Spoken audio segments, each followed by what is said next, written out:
მოგესალმებით, ჩემო ძვირფასო მეგობრებო. როგორც მოგეხსენებათ, მომდევნო 40 დღე საქართველოსთვის არის უმნიშვნელოვანესი პერიოდი.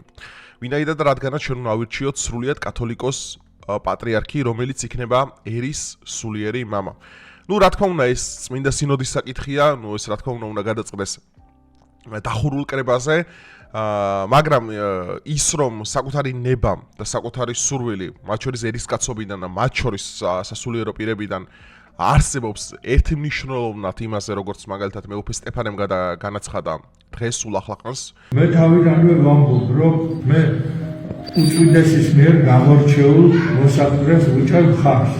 მე ვფიქრობ ასე, რომ უნდა მივცემ მას, ესე იგი მოსაყდრებ მეუფე შიოს.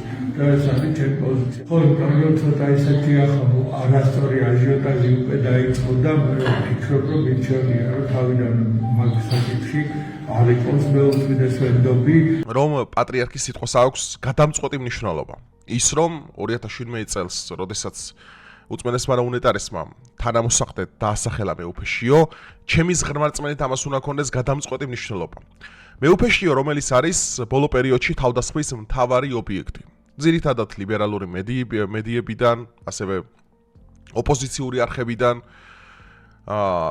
ეგრეთ წოდებული სამოქალაქო საზოგადოებიდან და ეხლა მაგის ერთ-ერთი პროვოკაციის მცდელობა იყო გუშინ, როდესაც ის აღავლენდა ღვთისმსახურებას და პროვოკაცია მოუწყეს. ეხლა მე განახებთ მაგის ვიდეოს და ზოგადად მინდა ვიმშელო ამ თემატიკის გარშევა. მეგობრებო, დაალაიქეთ ვიდეო, გამოიწერეთ არხი და დღეს უნდა ვისაუბროთ ჩვენ პოტენციურად ვინ იქნება საქართველოს კათოლიკოს პატრიარქი, უნდა ვისაუბროთ ამ წესზე თუ როგორ ირჩევენ ზოგადად და იმის მნიშვნელობაზე თუ რამდენად უნდა ენდოს წმინდა სინოდი და მე ამის ძალიან დიდი ესე ვთქვათ სურვილი გამაჩნია რომ წმინდა სინოდი გაითვალისწინებს პატრიარქის სიტყვას და მეუფე შიო გახდება საქართველოს კათოლიკოს პატრიარქი და თან მინდა ამონარიდი მოგესმენინოთ მეუფე შიოს ერთ-ერთი ქადაგებიდან, რომელიც მე ძალიან მომეწონა. მენდობას ვითხოვ მეუფეო, დროზე დროა რომ ხელისუფლებამ პასუხი აკოს ყველა ფერზე ანუ და მაგას ძიდაობა გასო პასუხი უნდა აკოს. ანუ აქ ანუ ტარდება ღვთისმსახურება, ერთ-ერთი პროვოკატორი შედის ტაძარში, რაც არის ანუ ზოგადად ქრისტიანულად ადამიანურად, როდესაც შენ მიმდინარეობს ღვთისმსახურება, შენ ამას აწყვეტინებ ადამიანს, ანუ სულ რომ დავივიწყოთ შენ ამ მოტივი გაგაჩნია როგორ არის ეს უდიდესი ცოდვა. ეხლა კითხვა ის შენდობას ვითხოვ და შემდგომ, მაგრამ ეს არ არის ერთი შემთხვევა და პირველი. ხა ამ პირს განახებთ ვინ იყო რეალურად და ამას ასაღებენ ზოგადად ლიბერალური მედიები, რომ აი მოქალაქემ გამოთქვა პროტესტი. აი მაგალითად ეხლა ხანს ავტობუსში რომ მოხდა რომ ავიდა ერთ-ერთი ცნობილი ნაც აქტივისტი და თქვა რომ და მოქალაქემაც კაი პასუხი გასცეს, ხო? ერთ-ერთი ეგრეთ წოდებული იუმორისტული გადაცემის წამყვანი რო არის. ამავიწყე ონისე ქვია თუ რაღაცა, ადრე მაქვს მაგისთვის პასუხი გასცემული სხვათა შორის. და იქ დაიწყო რა ხა იაღოველივით ავიდა და დაიწყო ხა რომ აი ხა ოკუპირებულები ხარ და აი ხა არალეგიტიმური მთავრობა ყავდა, აი ხა რუსეთში ხარ რაღაცა და მოქალაქემ უპასუხეს იქ. რომ ნუ გადაიქეცით იაჰოვას მოწმეებად. აი ხა ლიბერალები საქართველოში არიან იაჰოვას მოწმეები უკვე. ისინი მზად არიან ყველანაირ უღმერთობას მიმართონ ოღონდ და ყველაფერს რა თქმა უნდა ხა ამაზეც თქვესო აი მოქალაქემ გამოთქვა საკუთარი პროტესტი. ვინ არის ხა მოდი განახოთ, აი ხა ვინც იწოდება აი მოქალაქეთ რა მე მინდა თქვენ განახოთ. აი ეს არის მეგობრებო. რუსთავიორის ინფორმაციით პირი რომელმაც სიონის ტაძარში პროვოკაცია მოაწყო, ირაკლი ხომასურიძეა. წინა ხელისუფლების პირობებში ერთ-ერთი აქციის დარბევის დროს მან თვალი დაკარგა, ანუ ნაციონალების აქციის დროს, ანუ წინა ხელისუფლების დროს მან თვალი დაკარგა. ხოლო ქართული ოცნების ხელისუფლებამ მას კომპენსაციის სახით 80,000 გადაუხადა, რომ დაბრუნებოდა ეს ყველაფერი და ეს ხედელობა და ხომასურიძე ამჟამად ოპოზიციის აქტივისტია და მათ აქციებში აქტიურად მონაწილეობს. ანუ ზოგადად ის რო არის, რა ქვია, კიდე ძალიან ხშირად ყოფილა ამაზე, აი წინა ხელისუფლებაში დიდი ზარალი ზოგი ციხეში რომ ყოფილა უწამებიათ, შეურაცხყოფა მიუყენებიათ. ბევრი ეხა დღეს ეგრეთ წოდებული სამოქალაქო აქტივისტი რომლებიც გამოდიან და ამ მდგომარეობასა და ამ ხელისუფლებას ვინც მათ დაეხმარა, თავს ესხმიან. რაც არის უმადურობის, ზეაღმატებული გამოხატულება. მაგრამ აქ ჩვენ უნდა დავიწყოთ, აი ხა მე მინდა ეს კარგად განახოთ მეგობრებო, აი ნახეთ დააკვირდით უბრალოდ, აი მეუფე შიოს უბრალოდ თვალებს, აი როდესაც ამ ყველაფერს იგებს. მას ვითხოვ მეუფეო, დროზე დრო აი რამხელა უხერხულობის განცდა არის, როდესაც პატრიარქის თანამოსაყდრეა, რომელიც აღავლენს ღვთისმსახურებას, შენ ეჭერები, თან იცი, წარმოიდგინეთ აი ხა რომ ახალი გარდაცვლილია, თელი ისა რა ქვია, ერი ბერი მას გლოვობს და შუა იმაზე შენ ხა უჩერებ ამ ყველაფერს, აი რამხელა უხერხულობის განცდა გააგორებ. პასუხი აქვს ყველაფერზე. და ამით გონია, ეხა იმან გამოავლინა დიდი გმირობა, რაც ეხა გააკეთა, ხო? აი ხა მე მინდა ორი წამით ეს გავთიშო და სანამ ეხა ჩვენ წმინდა სინოდზე და ზოგადად მომავალ პატრიარქის არჩევნებზე გადავიდოდით, მინდა მოგასმენდოთ მეუფე შიოს აქადაგებიდან ერთ-ერთი ამონარიდი და მე მინდა ამით დემონსტრაცია გავუკეთო იმ ყველაფერს თუ რამდენად დიდებული ადამიანია მეუფე შიო. და მადლობა ღმერთს რომ აი ესეთი თანამოსახლე დაგვიტოვა ჩვენო პატრიარქმა და შევთხოვ კიდე უფალს ის რომ გადამწყვეტი იყოს პატრიარქის მნიშვნელობა რომ მეუფე შიო გახდეს სრული საქართველოს კათოლიკოს პატრიარქი. მოდი მოვისმინოთ. სასუფეველი ღვთისა არსებობს ჩვენს გარეთ ობიექტურად. მაგრამ ხომ გახსოვთ რას ამბობს უფალი ჩვენი იესო ქრისტე ასევე რომ სასუფეველი ღვთისა თქვენშია. სწორედ ეს არის თანაზიარება ღვთისა, სწორედ ეს არის განმხრთობა.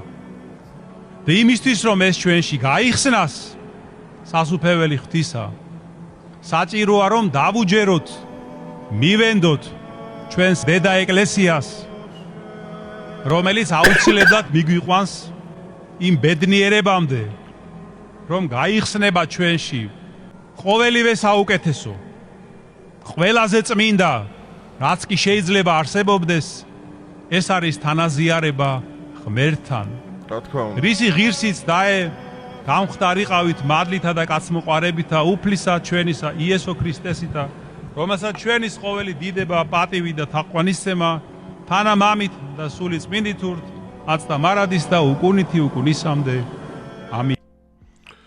ანუ ეხა მოდი შევეხოთ იმას მეგობრებო რომ რას ნიშნავს ზოგადად წმინდა სინოდის არჩევნები, როგორ ტარდება. ну ეს აქვს ეკლესიას აქვს თავისი სამართალი ბუნებრივია თავისი არჩევნების სტილისტიკა, როგორც აი მაგალითად შარშან, როდესაც ლათინთა ეკლესიის ლიდერი, ხო, როდესაც გარდაიცვალა რომის პაპი. ხო ჩატარდა მაგაც გარკვეული პერიოდის შემდგომ პროცესი, რომელსაც ეგრეთ წოდებული კონკლავი ქვია. ну ეს არის საიდუმლო დახურული, ესე თქვა, არჩევნები, რომელიც მიმდინარეობს და გრძელდება რამოდენიმე დღე, შეიძლება კვირები გაგრძელდეს. სანამ აირჩევდნენ ახალ პაპს და იქ თეთრი ან შავი კვამლი, ან თეთრი ამცრობს რო ახალი პაპი და შავი რო პაპი ჯერ ვერ აურჩევენ. ეხლა აღმოსავლურ მართლმადიდებლურ ეკლესიაში, ანუ ჭეშმარიტ ეკლესიაში არსებობს ასევე მსგავსი არჩევნების სტილი. ეს მიმდინარეობს წმინდა სინოდის, ესე ვთქვათ, მეოხებით, ანუ წმინდა სინოდის მეტროპოლიტები და მეუფები იკრიფებიან. ასახელებენ კანდიდატს, რომელზედაც არსებობს მაგალითად ესეთი წესები, ვინ უნდა იყოს პოტენციური სრულად საქართველოს კათოლიკოს პატრიარქი, ხო? ის უნდა იყოს ეროვნებით ქართველი, მას უნდა ქონდეს თეოლოგიური განათლება, 20 წელზე მეტი ნამსახურები უნდა იყოს ეკლესიას.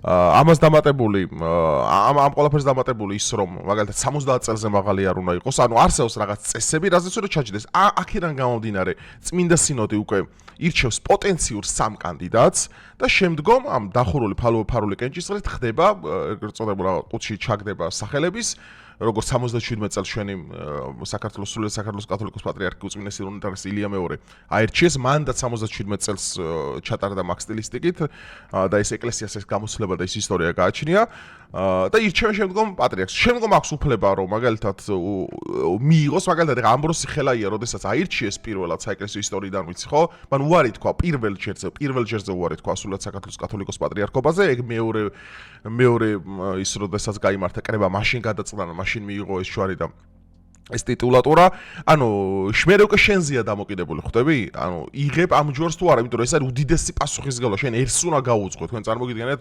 რამხელა მადლია ილია მეორეს, რომ 59 წელი იყო ეკლესიის წინამძღოლი და სრულიად მთელი საქართველოს და ქრისტიანული სამყაროს სულიერი მამა.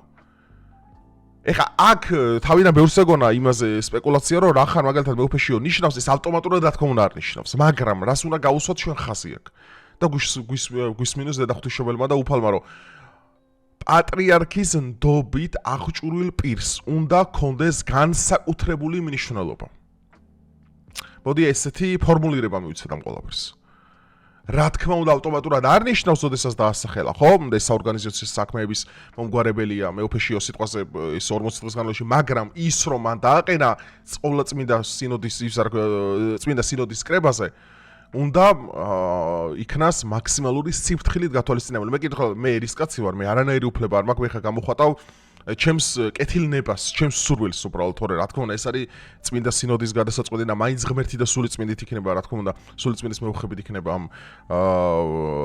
არჩევნების ჩატარება და მე დიდი იმედი მაქვს, რომ ღმერთის მიერ დადგენილი პირი ამაყად და რასთავალია ღირსეულად გაუძღვება ჩვენ ერს, მაგრამ ის რომ დღეს მეუფეშიო არის თავდასხმის ქვეშ, რადგანაც ავტომატურად ის ადამიანები, რომლებიც პატრიარქს აქილიკებდნენ და პატრიარქს ემტერებოდნენ, მათ შორის იყვნენ ბევრი განყენებული ყოფილი სასულიერო პირი, ყოფილი მეტროპოლიტები, ყოფილი ეპარქიის წარმომადგენლები, ხო, მეუფეები, ყოფილი, რა თქმა უნდა, და არა მოქმედი. ასევე სამოქალაქო საზოგადოება, ასევე არასამთავრობო ორგანიზაციები, ასევე ოპოზიციური ისინი წარმოადგენენ, რატო? რომ ისინი იყვნენ პატრიარქის მტრები რეალურად. მათი პატრიარქი მათთვის არაფერს არ ნიშნავდა. ისინი უწოდებენ ესეთ რაღაცას, რომ მათ გონიათ, რომ მეუფეშიო არის პრორუსი. მათი წარმოდგენით, რა თქმა უნდა. მაგათ უნდათ მედასავლელე პატრიარქია, ჯვარი წერია ამ საქართველოს, ჯვარი წერია. როგორი პატრიარქი უნდათ, აი როგორც საბერძნეთში მიიღეს ერთნაირსქესიანთა ქორწინება, როგორც გალიბერალურეს ეკლესია საბერძნეთში, მაგალითად, რომელიც მართლმადიდებლური ეკლესია იყო სამწუხაროდ და დღეს უკვე ამხელა იმ უბედურებაში იმყოფება, ხო? მათ უნდათ დაახლოებით ეკლესიაში ეკუმენური სული შემოიტანონ, გაიგეთ, ეკუმენისტური სული ლიბერალური სული შემოიტანონ, აქ ფარისეველი სული ეს უნდათ რომ გააკეთონ. ამიტომ მათ მიერ ვინებსაც ახლა ისინი პროპაგანდას უწევენ ყველა იმ ბჭყალებში ადამიანებს, რომლებმაც საკუთარი ხა მაგალითად მეუფე მეტროპოლიტა სტეფანემ თქვა, რომ მე ჩემ დობას უცხადებ პატრიარქის მიერ არჩეულ თანამოსაყდრეს და მე წინასწარ ვამბობ, რომ არჩევნებზე ხმას მეუფეშიოს მივცემო.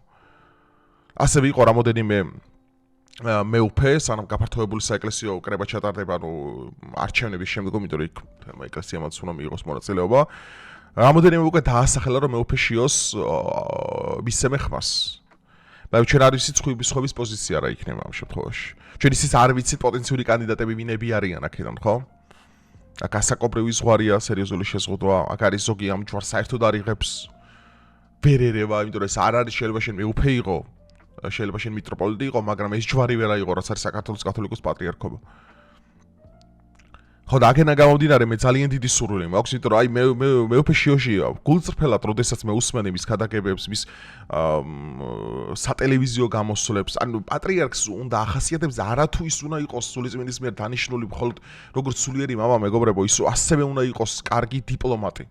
იმიტომ რომ ეკლესიას აქვს ურთიერთობა დიასპორასთან, ეკლესიას აქვს ურთიერთობა სახელმწიფოსთან, ეკლესიას აქვს ურთიერთობა საერთაშორისო სხვადასხვა ეკლესიებთან. აქ ძალიან დიდი მნიშვნელობა ენიჭება მაგ ყველაფერს შემოგარგო, რომ ის უნდა იყოს წარმოსადეგი პიროვნება, ესე ვთქვათ, სიმპათიური უნდა იყოს სულიერად ამაღლებული, ქრისტე უნდა ჩანდეს მისი გამოსახულებიდან და მისი ამ იქიდან, რა ქვია, მზერიდან, ხო, მაქსიმალურად მეუფეშიოში ამ ყველაფერს ხედავ. მართლა ვხედავ ამ ყველაფერს, რომ ამ ადამიანს გააქვს იმის სრული პრეროგატივა, რომ ეს როგორც ფიზიკური და სულიერი შეფასებით ეს ყველაფერი იტვირთოს. ამიტომ იმ ადამიანების ნამდვილად არ მესმის, რომლებიც ახლა მთელი ეს დრო მაქსიმალურად და მე დარწმუნებული ვარ, მთელი ამ 40 დღეს და მაქსიმალური ზეწოლისთვის გამოიყენებენ იმისათვის, რომ მეუფეშიო არ გახადონ საქართველოს კათოლიკოს პატრიარქი. მაქსიმალურ ზეწოლას გამოიყენებს ძალიან ბევრი. მაგრამ მე დიდი იმედი მაქვს, რომ წმინდა ეკლესია, წმინდა სინოდი და ზოგადად სული წმინდის მიერ წარმართული, ხო, ამის გჯერა და ამის გწამს, რომ სული წმინდას მიყავს, ხო? უმრავლესობის ეს არჩევნები. მე მჯერა რომ ღმერთი იმას აერჩევს, მართლა მას ვიც უკეთესი გონია საქართველოსთვის. და ამჟამად მე ძალიან დიდი მოწიწებითა და ძალიან დიდი პატივისცემით ვამბობ, რომ პირველ რიგში უნდა დავუჯეროთ პატრიარქის ნებასურვილს, ეს არის მისი უკანასკნელი ანდით, რომ სხვა როგორც სულიერი მამები ამბობენ, სხვა ანდერძი არ არსებობს, არსებობს ერთი რომელიც თქმულა, რომელიც მან დააყენა. და ჩვენ უნდა შევეცადოთ ის, რომ პატრიარქის ნება უნდა გავითვალისწინოთ. სხვას მე ვერ ვხედავ სრულად კათოლიკოს პატრიარქის თანამდებობაზე. მე პირადად ვერ ხედავ იმ ადამიანებზე, რომლებიც აქამდე მე ვიცი ხო პოტენციურად შეიძლება ვინებიც იყო, რა თქმა უნდა, ამას არ ვიტყვი, ისა რა ქვია, სახელი და გვარებით, რა თქმა უნდა, არ ვიტყვი. მაგრამ მაქსიმალურად ვავაკეთებ ამ ყველაფერს ისე, რომ ეს ყველაფერი დავინახოთ სწორად, მეგობრებო. და მე მჯერა, რომ ეხა ზოგადად ეს პერიოდი რა ძალიან მძიმე იქნება, თან ეხა აღდგომები გვიწევს, ვენების შვიდეული გვიწევს, დიდი ხუთშაბათი, ბევრი რამ, ეხა მნიშვნელოვანი პროცესებიც არის ხო აქ დაწყებული. მაქსიმალურად მე რისი სურვილი, რისი ნებაც, რისი აი ქრისტეს მიერი სამაკ, იმიტომ რომ ეხა ამასთან მეგობარს ვისაუბრებოდი და ვსაუბრობდი მეუფე შიოზე. ანუ იმდენად რო უსმენდი ამის ხადაგებებს, ანუ იმდენად მოდიოდა ჩემი გულის კედლამდე, რომ აი სიტყვები აღარ რჩებოდა უბრალოდ. მათ შორის მისი აზრები მოვისმინა აბორტთან დაკავშირებით. მათ შორის მისი აზრი მოვისმინა მაგალითად სხვა საყოფაცხოვრებო თანამედროვე პოლიტიკურ შეხედულებებთან მიმართებით. აზარტულ თამაშებზე როგორ უპირისპირდება, აბორტს როგორ უპირისპირდება მეუფეშიო. აი აქ ჩანს დიდი სურვილი, რომ მან ყველაზე კრიზისულ სულში მყოფი ერი, რაშიც შენი ერი სამწუხაროდ იმყოფება, რომ დააძლევინოს ეს ყველაფერი მეგობრებო. და ის პრობლემები, აი როგორც პატრიარქი ამბობდა, რომ მე ბევრი რამე გავაკეთე, მაგრამ ბევრი რამე კიდე არ დამცალდა, მაგრამ ჩემს მერე უნდა გაკეთეს ეს ყველაფერი. რავი, მე მხოლოდ მეუფეშიოს ხედავ ვაკ თანამდებობაზე. არ ვიცი მეგობრებო, რა ვიცი, გამოთქვით თქვენი აზრი ამასთან დაკავშირებით, თქვენი ვარაუდი გამოთქვით, იმიტომ რომ ეს მართლა სერიოზული არჩევნა თქვენ არ გეგონოთ ეს რომ რაღაც პატარა რაღაცა წდება, ეს უდიდესი რამე წდება საქართველოს ისტორიაში. უდიდესი რამე. წარმოიდგინე 1917 წლის შემდგომ პირველი საეკლესიო ის რა ქვია, წმინდა სინოდის კრება ხდება, სადაც პატრიარქის არჩევნები უნდა ჩატარდეს. რომელსაც ჩვენ მოვესწარეთ ამ პერიოდში. თან აქ ჩვენ უნდა გავითვალისწინოთ, რომ რამხელა ამაგი დაუტოვა ილია მეორემ სრულიად საქართველოს, ხო? ერის ერთიანობის, სიყვარულისა და ეკლესიის გაძლიერების. და რამდენად მნიშვნელოვანია, რომ შენ ეს მისია უნდა გადაიბარო და შენ უნდა გააგრძელო ამ გზით სიარული და კიდევ უფრო მეტი გააკეთო. ამიტომ მე, რავი, ყოვლადწმინდა ღვთისმშობელს შევედრები და უფალს ის, რომ მაქსიმალურად ობიექტურად, მაქსიმალურად ღვთის სამართლის დაცვით და მაქსიმალურად სულიწმინდის მეუხებით ჩატარდეს ეს არჩევნები სწორად და ავირჩიოთ ღირსეული საქართველოს პატრიარქი. ამ ეტაპზე სხვა მეტი ინფორმაცია არ არსებობს, უბრალოდ თავდასხმა გრძელდება მეუფე შიოზე, იმიტომ რომ ამით ისინი პატრიარქსაც ებრძვიან და ეს ძალიან კარგად იციან მათ. ამიტომ გამძლეობა, ქრისტეს მიერი ხნეობა და მეტი სიმძნე და მეტი გახარება უსურვოთ ამ ადამიანს და გამძლეობა ზოგადად ამ მტრებთან ბრძოლაში, რომლებიც ახლა ილესამენ კვილებს, ხელებს, ყველაფერს და მაქსიმალურად ემზადებიან, რაც შეიძლება დიდი ზიანი მიაყენონ პატრიარქის თანამოსაყდრეს. რავი მეგობრებო, რამე თუ გამორჩა, შეგიძლიათ დაამატოთ აბლა კომენტარებში, გამოთქვათ თქვენი აზრი ამასთან დაკავშირებით და მე დაგემშვიდობებით და რამოდენიმე დღეში ისევ დაგიბრუნდებით. დროებით.